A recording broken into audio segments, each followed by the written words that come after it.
Apa yang lebih menakutkan? Melihat sosok di kegelapan? Atau menyadari bahwa sosok itu telah ada di sana sejak lama dan Anda baru menyadarinya sekarang?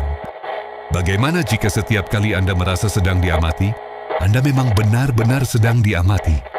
Misteri dimulai bukan dengan teriakan, tetapi dengan sebuah pertanyaan yang tak terjawab. Apakah Anda siap? Kita akan memasuki wilayah di mana yang fiksi terasa nyata, dan yang nyata kadang lebih menakutkan dari fiksi. Selamat datang di Radio Horor Indonesia. Ini adalah karya fiksi. Semua nama, karakter, peristiwa, dan tempat dalam cerita ini adalah hasil imajinasi penulis dan tidak nyata. Kesamaan dengan kejadian atau orang, baik yang masih hidup maupun yang sudah meninggal, adalah kebetulan belaka dan tidak disengaja. Judul cerita nyasar di jalan yang sama. Tahun itu kami memutuskan mudik lebih awal untuk menghindari macet. Jam sudah menunjukkan pukul 10 malam ketika kami memasuki jalan tol Trans Jawa. Suasana sepi, berbeda dari biasanya yang ramai kendaraan mudik. Katanya jalan pintas ya, tanya istriku dari kursi penumpang.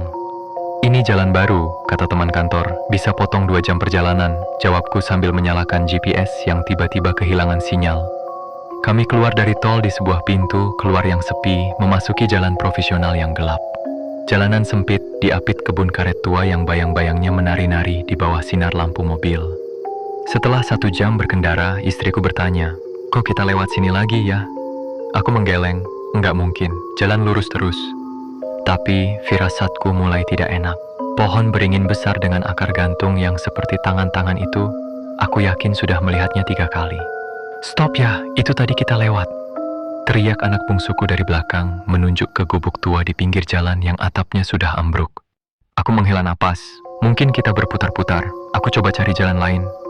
Kami belok ke kanan, masuk jalan tanah. Semakin gelap, pepohonan semakin rapat. Lampu mobil hanya menerangi secuil jalan di depan. Tiba-tiba, dari radio mobil yang statik terdengar suara wanita tertawa kecil. Padahal, radio sudah lama tidak kami nyalakan. Istriku memegang lenganku erat. "Matikan ya."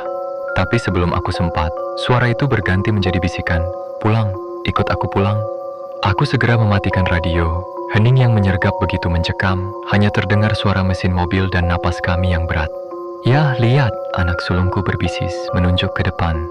Di tengah jalan, sekitar 50 meter di depan, berdiri seorang perempuan dengan baju kurung tua, menghadap berlawanan arah, rambutnya menutupi wajah.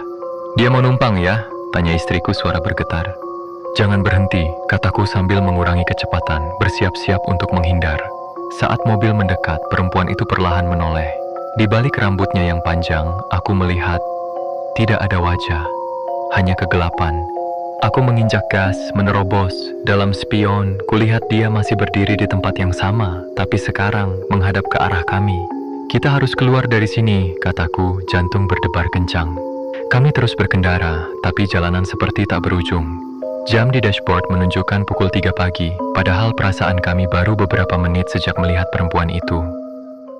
Tiba-tiba, lampu mobil menyorot papan penunjuk jalan yang karatan, Desa Sukamulya 2 km. "Ada desa, kita minta pertolongan," ucap istriku lega. Tapi desa yang kami masuki sepi mencekam. Rumah-rumah kayu tua berdiri dengan pintu dan jendela tertutup rapat. Tidak ada lampu yang menyala, tidak ada tanda kehidupan. Di ujung desa ada satu rumah dengan cahaya redup dari jendela. Aku memberanikan diri mengetuk. Pintu terbuka perlahan. Seorang kakek tua dengan mata keruh muncul. "Maaf, Kek, kami tersesat. Bisa tunjukkan jalan ke kota?" tanyaku. Kakek itu menatap kami lama, kemudian berkata dengan suara parau, "Kalian bukan yang pertama. Tapi yang lain tidak pernah sampai tujuan."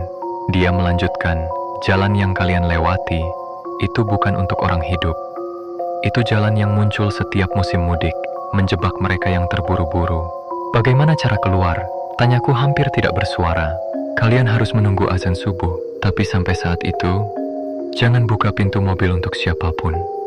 Meskipun itu, keluarga kalian sendiri." Dengan peringatan itu, kami kembali ke mobil, memarkirnya di depan rumah kakek, menunggu dengan cemas. Jam berjalan lambat, pukul 4 pagi terdengar ketukan di jendela mobil. Aku menengok dan hampir berteriak. Di luar berdiri wajahku sendiri, tersenyum lebar dengan mata kosong. "Ayo keluar, kita sudah sampai." Aku menutup mata, berusaha tidak mendengarkan suara yang sekarang berganti menjadi suara istri dan anak-anakku memanggil dari luar. Tepat saat fajar menyingsing dan azan subuh berkumandang dari kejauhan, semua menghilang. Jalanan berubah menjadi jalan aspal biasa, dan desa yang tadi kami lihat kini menjadi perkebunan karet biasa. Dengan gemetar, aku menyalakan mesin dan berkendara.